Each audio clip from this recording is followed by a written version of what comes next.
Another tournament brings the heroes and villains of Mortal Kombat clashing once again. This time, one-time famous actor Johnny Cage has been recruited by the Earth Realm to aid in this life-threatening competition for dominion. Karl Urban is a welcome addition to the cast. His character is lighter in tone than many of his co-stars. He's likeable, with some fun one-liners, and a couple of good action scenes too.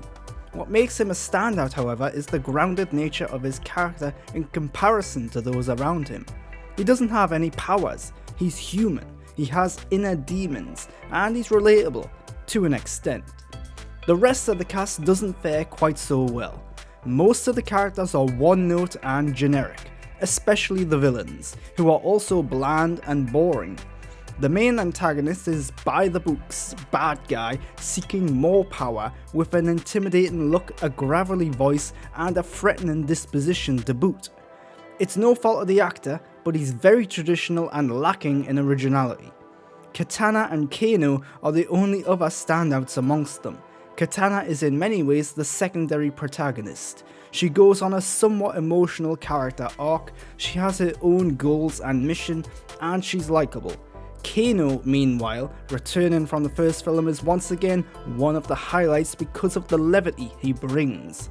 The jokes and lines he has this time around are amongst the best moments of the film.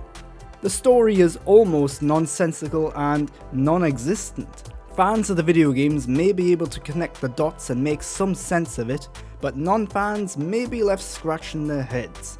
The narrative often comes across as a series of action scenes with a loose connection. That's sort of what you'd expect from a fighting game being turned into a movie, but outside of those action scenes and the comedic moments, the film seems to make everything up as it goes.